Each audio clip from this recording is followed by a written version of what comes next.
কুকুর রাখবো না, আমি বলছি কুকুরটা পালো না। আমার বাসার সামনে কুকুর রাখবে, পিড়ে মেরে নেবো। বাংলাদেশ জুড়ে আশঙ্কাজনক হারে বাড়ছে রাস্তায় কুকুর বিড়াল সহ নানা প্রাণীর ওপর ভয়াবহ নির্যাতন।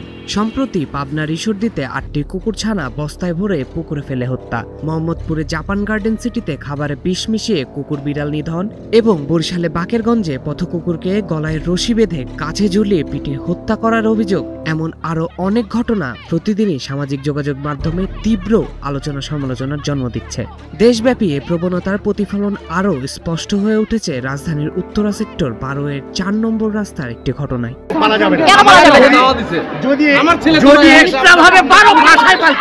ঢাকার মানচিত্রে এটি একটি ছোট রাস্তা, কিন্তু গত কয়েক মাস ধরে এখানে যা ঘটছে তা যেন এক অদৃশ্য মানবিক সংকটের কেন্দ্রবিন্দু। মানুষের সঙ্গে শান্তিতে থাকা কুকুরগুলো হঠাৎই পরিণত হয়েছে নির্যাতনের টার্গেটে। এটি কোনো বিচ্ছিন্ন ঘটনা নয়, বরং সংগঠিত, ধারাবাহিক এবং পরিকল্পিত।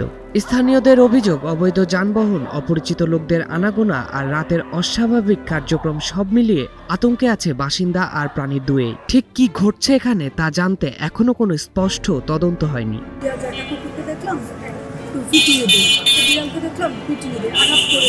কিন্তু এই অবলা প্রাণী, ওর তো কোনো দোষ নেই।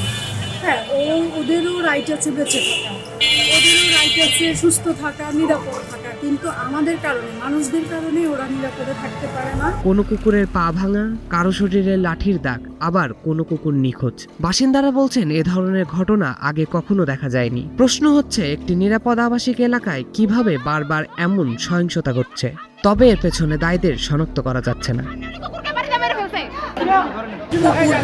কোনো প্রাণীকে হত্যা করা, আঘাত করা, যে কোনো ধরনের নির্যাতন করা দণ্ডনীয় অপরাধ। ও পথ কুকুর, পথ বিড়াল, তাকে মেরে ফেলবো, কিন্তু ওরকম কোনো সুযোগ আইনে নেই।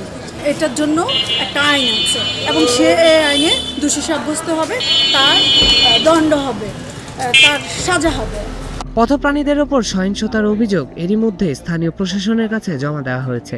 দেশের প্রাণী কল্যাণ আইন 2019 অনুযায়ী এ ধরনের কর্মকাণ্ড দণ্ডনীয় অপরাধ। সমস্যাটি স্থায়ী ও সুন্দর সমাধানের জন্য এলাকার স্থানীয় প্রাণীপ্রেমী ও কিছু বাসিন্দাদের সঙ্গে সেক্টরের কল্যাণ সমিতি এরই মধ্যে একটি বৈঠক করেছে। কল্যাণ সমিতির উদ্যোগে এই পথপ্রাণীদের নিরাপত্তা নিশ্চিত করার চেষ্টা প্রশংসনীয় হলেও কিছু বাসিন্দা ও নিরাপত্তা কর্মীর অসহিংস আচরণ উদ্বেগের কারণ হয়ে দাঁড়াচ্ছে। উত্তরার এই ছোট রাস্তাটির ঘটনা শুধু কয়েকটি পথকুকুরের ওপর সহিংসতার গল্প নয়, এটি একই সঙ্গে এলাকার বাসিন্দাদের নিরাপত্তা ও সবার নাগরিক দায়িত্ববোধকেও প্রশ্নের মুখে নিয়ে এসেছে। আর তাই প্রাণীর ওপর সহিংসতা দমনে নাগরিকদের সতর্কতা ও কর্তৃপক্ষের দ্রুত পদক্ষেপ এখন সময়ের দাবি। জুবাইর ইনাম, নিউজ 24।